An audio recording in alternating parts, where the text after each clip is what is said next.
I'm Kevin Coleman with the Saddle Post, and I'm at the Ross County Commissioner's Office, and we just got a news briefing from, what realm are you with, the Children's Services and such? Yeah, I'm Sam Shaffer. I'm the CEO of Integrated Services for Behavioral Health, and we are an organization that works with individuals seeking support for mental health, substance use, and housing. And you are? I'm Becky Eddy, also with Integrated Services. I'm the Chief Community Development Officer. All right. Now, just to clarify, are you a private company that contracts with, like, Children's Services here in Ross County?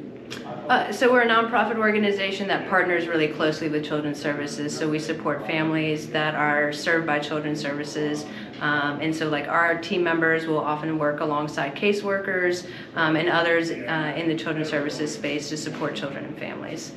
So we were here today talking with the commissioners because several years ago they made land available for our organization to pursue the build out of a local residential treatment facility for youth, and we were just giving them an update on where we are on that project now. So the state's been working on different projects through Ohio Rise, such as standing up residential treatment facilities across the state. This land, and Becky and others on the team have been working to stand up a local, it's referred to as a PRTF, again, the Psychiatric Residential Treatment Facilities.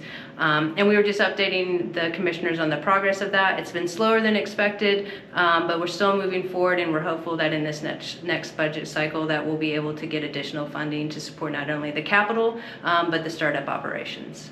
But you were telling the commissioners that you felt you just didn't have enough funds to get started right now or soon. Yeah. We had a good start, and also as things have progressed and over the last several years, as we've looked at the cost to not only operate it but build it, we realized that we needed more than was available. So we're going to continue to pursue that, and we believe that over the next year or two, we're hopeful to have other partners join us in that. And is this over on Cattail Road? Yes. Yes, it's next to the Ross County Juvenile Detention Center, as well as the Roten Alternative School on Cattail. And also Camp Cattail, I think. Yes, it's further down the road, but yes. So you manage facilities like this in conjunction with, like, Ross County Children's Services? So we are primarily, currently we serve 21 counties in southeast and central Ohio. We're primarily an outpatient organization, serving, deploying individuals to go into homes and communities to support people who need services. However, 2 years ago, we did start a qualified residential treatment facility in Nelsonville, Ohio, and that is a 16-bed program that supports youth with mental health or substance use. And so this would have been our second endeavor into a residential program. So again, on pause, but we'll continue to move forward with it, and hope to have more news to report on that in the next year or two.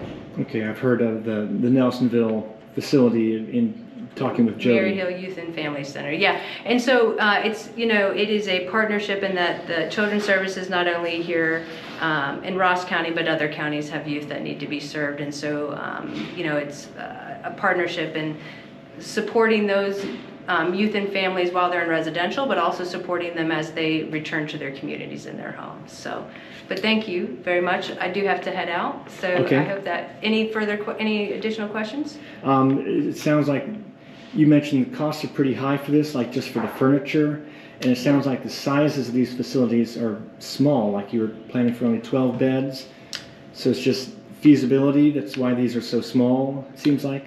Actually, such a high demand. There is it's a high demand, but I think if people really want to learn more about it, if you go to the Ohio Roll, you'll see the state has really designed these to be cottage-like, home-like. So we want to make sure that if youth and children need to be supported in residential facilities, which take them out of their communities often or take them out of their homes, that they have the most nurturing and home-like feel that they can as we're supporting them with treatment services, so that they can return home to their families and be safe and healthy together. All right. And you mentioned that you were moving into Payless Shoes? Yeah, I'll let Becky speak to that.